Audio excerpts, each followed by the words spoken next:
Everyone, this is a part 4 of your computer applications MCQ paper of semester 1. Please do practice this question. It's very important, and do subscribe the channel if you have not pressed subscribe button. Students, very important question. यहाँ पर Armstrong number question discuss हुआ है, but speciality इस video की ये है, यहाँ पर आर्मस्ट्रॉन्ग नंबर को वाइल लूप से नहीं किया गया, जैसा कि हम प्रीवियस वीडियो में ऑलरेडी कर चुके हैं. इसमें फॉर लूप यूज किया गया है.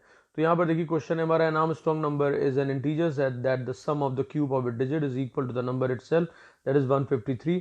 सो यहाँ पर कहा यह जा रहा है कि जब भी किसी नंबर के डिजिट्स का क्यूब किया जाए और उन क्यूब्स को ऐड कर देते हैं, तो हमें अगर जो सम आता है that is equal to the number, तो वो आपका आर्मस्ट्रॉन्ग नंबर है. तो 153 में 1 क्यूब 5 क्यूब 3 क्यूब किया, सो 1 प्लस 125 127 आ गया, तो हमें क्या मिला 153. तो ये दोनों इक्वल है, तो that is why this is an Armstrong number. अब इसके बाद आपका 125 अगर हमने लिया तो 1 क्यूब किया 2 क्यूब एंड 5 क्यूब, तो इनको जब हमने ऐड किया इनके क्यूब्स को तो हमें 134 मिला. तो यहाँ 134 is not equal to 125, that is why it is not an Armstrong number. अब इसके बाद स्टूडेंट्स बात करते हैं यहाँ पर आर्मस्ट्रॉन्ग नंबर. ये फंक्शन है यहाँ पे लिखा हुआ और यहाँ इंटी एन एक नंबर पास कर दिया गया है. अब इसमें बेसिकली लॉजिक हमारा क्या होगा, पहले लॉजिक समझ लीजिए. लॉजिक ये होगा कि हमें डिजिट को एक्सट्रैक्ट करना है. सबसे पहला काम क्या करना है, हमें डिजिट को एक्सट्रैक्ट करना है और उसके बाद हमें डिजिट्स का क्यूब निकालना है. That is a second major step. तो हमें डिजिट का क्यूब निकालना पड़ेगा. अब हमने जब डिजिट का क्यूब निकाल लिया, उसके बाद हमें उसको एक वेरिएबल लेंगे सम या एस, जो भी हमें क्वेश्चन में दिया हो, उसमें हम उसको स्टोर करते हैं, उसमें ऐड करके, मतलब उस डिजिट्स के क्यूब का सम कर लेते हैं. और इस प्रोसेस को हमें रिपीट करना है.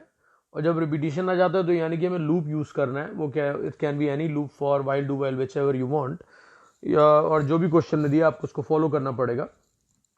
और उसके बाद लूप जब हम लेते हैं तो सबसे पहला काम है कि loop variable we have to decide.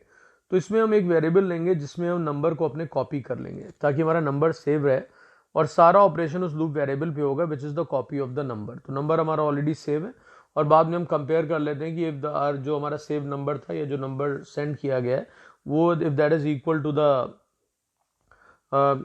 The sum of the cube of it digits, so ये आर्मस्ट्रॉन्ग नंबर हो जाता है, otherwise it is not an Armstrong number. Alright. So अब ये आपको स्टेप्स हमेशा ध्यान में रखने हैं. तो नंबर की कॉपी बड़ी जरूरी है और उसके अलावा ये स्टेप, और तब तक हम रिपीट करते रहते हैं जब तक कि नंबर यानी कि जो लूप वेरिएबल हमारा जीरो नहीं हो जाता. अब इसको डिस्कस कर लेते हैं. तो यहाँ पर public static void Armstrong INT लिखा हुआ है, ये आपका आर्गूमेंट है. स्टूडेंट, जब फंक्शन डेफिनेशन में कोई आर्गूमेंट कोई वेरिएबल पास होता है तो वो आपका कौन सा कहलाता है, वो आपका कहलाता है फॉर्मल आर्गूमेंट, राइट. और जब भी फंक्शन कॉल होता है, जैसे math.pw 2,3 लिखा, तो बेसिकली वो हो गया आपका एक्चुअल आर्गुमेंट. तो यहां पर हो गया ये आपका फॉर्मल आर्गुमेंट, बिकॉज ये फंक्शन डेफिनेशन में दिया हुआ है. स्टूडेंट्स, उसके बाद हमने यहाँ पर जो लॉजिक था उसको इंप्लीमेंट करते, तो मैंने आपको बोला था कि भी डिजिट का सम करना है.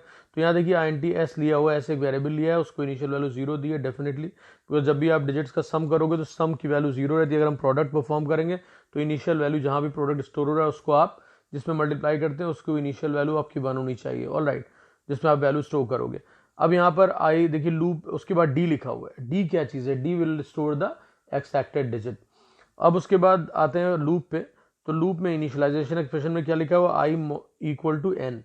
तो आई आपका यहाँ पर देखिए दिया हुआ है, that is a loop variable which is already declare. It's a good practice कि आप लूप के पहले वेरिएबल को डिक्लेयर कर लें, राइट. इससे आपको वो अदर प्लेसेस पे आप उसको एक्सेस कर सकते हैं, अदरवाइज वो फॉर के लिए लोकल हो जाता है. अब आई इक्वल टू एन है, आई यहाँ पर ब्लैंक लगा हुआ है यहाँ पर. तो मैंने आपको बोला था ये जो एरिया होता है वो टेस्ट एक्सप्रेशन का होता है. तो यहाँ पर टेस्ट एक्सप्रेशन का मतलब है कि लूप कब तक चलेगा, ये उसको कंट्रोल करता है. तो ये तब तक चलता है जब तक कि आपका आई, जो कि अभी नंबर है because it's copy of number, जब तक वो 0 ना हो जाए. तो आई नॉट इक्वल टू 0 आप लगा सकते हैं और आप आई ग्रेटर देन 0 भी लगा सकते हैं, मैंने आपको पहले ही बताया था. अब जरा ऑप्शन देख लेते हैं कि यहाँ पर क्या दिए हुए, उसी को फॉलो करेंगे. तो देखिए I greater than equal to 0, I double equal to 0 and I not equal to 0. तो मैंने अभी आपको बोला जब तक वो 0 ना हो जाए तब तक लूप चलता है. तो ये परफेक्ट आपकी चॉइस है, that is I not equal to 0. और स्टूडेंट्स उसके बाद सी पे जाते हैं. तो हम यहाँ देखते हैं यहाँ पर लिखा हुआ है आई ग्रेटर देन इक्वल टू 0. तो अगर ये सिर्फ ग्रेटर देन होता तो आपका बी और सी दोनों करेक्ट चॉइसेस होती, लेकिन यहाँ पे आई के ग्रेटर देन के साथ इक्वल टू भी लग गया है, तो दैट इज वाई ये ऑप्शन रॉन्ग हो जाता है. तो अब इसलिए बी करेक्ट है. उसके बाद स्टूडेंट्स आप सेकंड पे आ गए. यहाँ पे D equal to I, let me read the question first कि सेकंड पे करना क्या है. तो सेकंड आपका अपडेट एक्सप्रेशन है, इसको अभी आप छोड़ दें, पहले आप इस पे आते हैं लूप बॉडी में। यहाँ पर डी इक्वल टू, यहाँ पर 3 के लिए ब्लैंक लगा हुआ है, तो डिजिट में क्या आता है, एक्सट्रैक्टेड डिजिट। तो एक्सट्रैक्ट डिजिट हम कैसे करते हैं, बाय राइटिंग नंबर मॉड 10। तो नंबर तो यहाँ पर अब आई है, इसी पे काम कर रहे हैं लूप वेरिएबल के थ्रू, तो यहाँ पर आई मॉड 10 लग जाएगा। तो I hope it's a correct one. तो यहाँ चेक कर लेते हैं थर्ड वाला।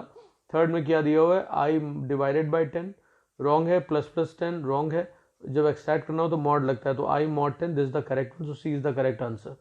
स्टूडेंट्स उसके बाद हम जाते हैं नेक्स्ट पे। यहाँ लिखा हुआ है S equal to S plus 4। तो मैंने आपको क्या बोला था, डिजिट एक्सट्रैक्ट करने के बाद क्यूब निकालते हैं, तो क्यूब का मतलब हो गया D Asterix D Asterix D, और उसका सम परफॉर्म कर ले, तो सम हो जाएगा through this S equal to S plus, but इसमें ऐड क्या होगा, इसमें डी ऐड नहीं होगा, इसमें डी एस्टिक्स 3 ऐड नहीं होगा, इसमें डी एस्टिक्स डी लगा होगा, प्रॉपर क्यूब इज रिक्वायर्ड। अब इसके बाद इसमें स्टोर हो गया। अब इसके बाद ये अपडेट एक्सप्रेशन पे जाएगा। अब क्या होता है क्लास, जैसे आपने 153 एग्जाम्पल लिया हुआ है which is already an Armstrong number, तो 3 जो आपने एक्सट्रैक्ट कर लिया, उसके बाद उसका क्यूब निकाल के सम स्टोर कर लिया, तो अब हमें 153 में से 5 चाहिए, तो 5 के लिए हमें 15 नंबर भी चाहिए। तो नंबर 15 निकालने के लिए 153 से हमें नंबर को 10 से डिवाइड करना पड़ेगा। तो नंबर हमारा क्लास क्या है, आई, तो आई को डिवाइडेड बाई 10 की और आई में असाइन कर दिया, तो यहाँ पर सेकंड पे आ जाएगा I equal to I divided by 10। तो लेट्स चेक द ऑप्शन। यहाँ पर क्लास देखिए, फोर्थ वन के पहले यहाँ पर जो आपका सेकंड दिया हुआ, सेकंड राइट, सेकंड में आपका I equal to I divided by 10, इससे नंबर रिड्यूस होगा आपका, तो ये अपडेट एक्सप्रेशन वहाँ पर I equal to I divided by 10 होगी। तो ये प्लेस नंबर 2 के लिए है, that is for this one.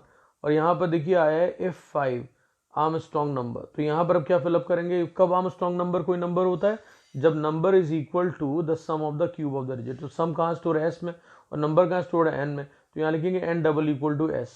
ठीक है, तो let's check the option for the fifth one, और यहाँ पे ऑप्शंस दिए हुए हैं D equal to N, N equal to S, and I equal to S. तो आई की इक्वल हो नहीं सकता बिकॉज आई 0 हो चुका है, D is storing the digit, तो वो भी इक्वल टू द नंबर नहीं हो सकता, तो बचा के N equal to S. So this is the correct answer, N double equal to S.